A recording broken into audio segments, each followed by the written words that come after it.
এমন একটি দেশ যা হয়তো আপনার পাড়ার থেকেও ছোট, যেখানে খননকার্যের সময় পাওয়া গেছে শিবলিঙ্গ। ভারত থেকে 7 সমুদ্র দূরে ইউরোপের একটি দেশ। ইউরোপের এই দেশের জনসংখ্যা 1000-এর থেকেও কম, তবুও এদের নিজস্ব মুদ্রা আছে, রয়েছে নিজস্ব সেনাবাহিনী। হ্যাঁ বন্ধুরা, আপনারা ঠিকই ধরেছেন। কমেন্ট বক্সে হর হর মহাদেব লিখতে ভুলবেন না। সকলকে পুরাণ কথা নতুন একটি ভিডিওতে স্বাগত। আজকে আপনারা জানবেন এক রহস্যময় দেশের কথা।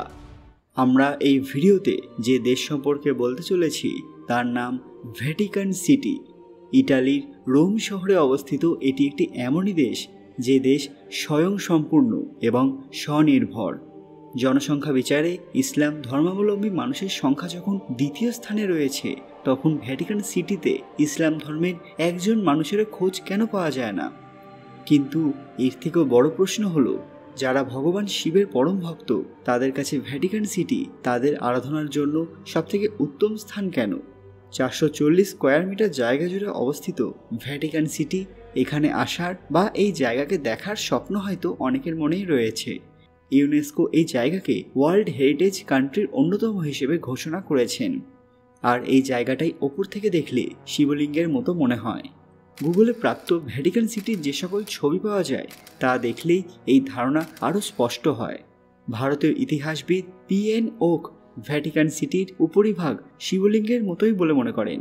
তিনি দুটো ছবির তুলনামূলক আলোচনা করে দেখিয়েছেন যে ভগবান শিবের মাথার ওপর যে 3টি রেখা দেখা যায় তা এখানে স্পষ্টতই বিদ্যমান। আমরা আরও জানতে পারি ভ্যাটিকান শব্দটি সংস্কৃত শব্দ ভাটিকা থেকে নেওয়া হয়েছে। তার দেওয়া তথ্য থেকে আমরা আরও জানতে পারি যে বৈদিক সাংস্কৃতিক শব্দ এবং এই ধরনের শব্দের মধ্যে সাদৃশ্য রয়েছে। আরও মনে করা হয় যে খ্রিস্ট ধর্মের সঙ্গে যুক্ত হওয়ার আগে ভ্যাটিকান সিটিতে হিন্দু ধর্মের অস্তিত্ব ছিল। ভ্যাটিকান সিটির সঙ্গে ভারতের এক অবিচ্ছেদ্য যোগসূত্র রয়েছে।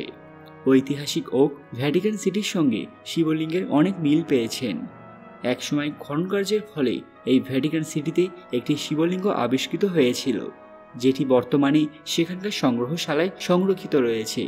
সেই শিবলিঙ্গটিকে দেখতে পৃথিবীর বিভিন্ন প্রান্ত থেকে মানুষ এখানে এসে জমায়েত হন। ঐতিহাসিক ওক পরোক্ষভাবে এটাও বলেছেন যে খ্রিস্টান এবং ইসলাম ধর্ম সনাতন হিন্দু ধর্ম থেকে উৎপন্ন হয়েছে। খ্রিস্টান ধর্মকে তিনি ভগবান শ্রীকৃষ্ণের কৃষ্ণনীতির সাথেও যুক্ত করেছেন। তাজমহল, ভ্যাটিকান সিটি এইসব জায়গাগুলিকে তিনি ভগবান শিবের জন্যই সমর্পিত বলেই দাবি করেন। আর তার এই কথার মধ্যে কতটা সত্যি আছে সেই ব্যাপারে আজও কেউ কোনো কথা বলেননি। হয়তো এই কথাগুলো তিনি নিজের রিসার্চের মাধ্যমে পেয়েছেন, তার উপর ভিত্তি করেই তিনি বলেছেন। কিন্তু ভ্যাটিকান সিটিতে ইসলাম ধর্মের কোনো ব্যক্তির অস্তিত্ব নেই কেন? এর উত্তরে বলা যায়, জন্মসূত্রে এখানে কোনো ব্যক্তি এমন নেই যিনি ইসলাম ধর্মের মানুষ। আর এখানে কোনো হাসপাতাল নেই যেখানে ইসলাম ধর্মের কোনো শিশু জন্মগ্রহণ করবে। তাছাড়া এখানে জন্মসূত্রে কাউকে নাগরিকত্ব দেওয়া হয় না। কোনো অফিস বা অন্য কোনো সংস্থায় কর্মরত কোনো ব্যক্তিকে এখানে নাগরিকত্ব প্রদান করা হয়। পুলিশ অথবা ডিপ্লোম্যাট অথবা রোমের বাসিন্দাদের এখানকার নাগরিকত্ব দেওয়া হয়। এখানে পোপের আইন চলে, কারণ পোপকে খ্রিস্টান জগতের ধর্মগুরু এবং যীশু খ্রিস্টের প্রতিনিধি বলে মনে করা হয়। ভ্যাটিকান সিটি মানেই হলো পোপের নিবাসস্থল, যেখানে স্বয়ং ঈশ্বর বসবাস করেন। আর ঈশ্বরের বসবাসের জায়গা কারোর ব্যক্তিগত হতে পারে না। সেই কারণে এই জায়গাটিকে একটি আলাদা দেশ হিসেবে মর্যাদা দেওয়া হয়েছে। আর সবথেকে বড় কথা হলো, ভ্যাটিকান সিটির মানুষদের নিজস্ব মুদ্রা আছে, নিজস্ব সেনাবাহিনী আছে এবং তারা এই দেশের নাগরিকদের পাসপোর্ট প্রদান করে। 5 বছরের জন্য এই দেশের প্রেসিডেন্টকে পোপই নির্বাচন করে থাকেন। নগরপালিকা, ন্যায়পালিকা এবং বিধায়কদের পোপই নিয়োগ করে থাকেন। সব ধরনের ক্ষমতার অধিকারী হলেন পোপ।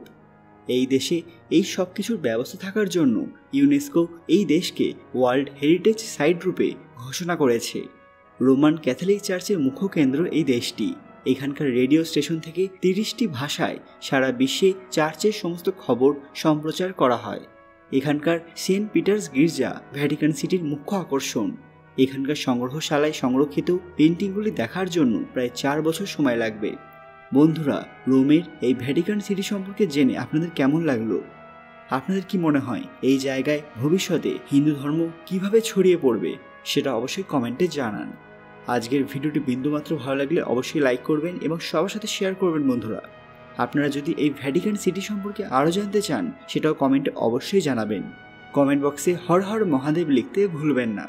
আরও এরকম অজানা তথ্য পেতে পুরাণ কথা অফিসিয়াল চ্যানেলটি মনে করে সাবস্ক্রাইব করে নেবেন। খুব তাড়াতাড়ি ফিরে আসবো নতুন একটি দরকারি ভিডিও নিয়ে। ততক্ষণ আপনারা এই ভিডিওগুলি দেখতে পারেন। ধন্যবাদ।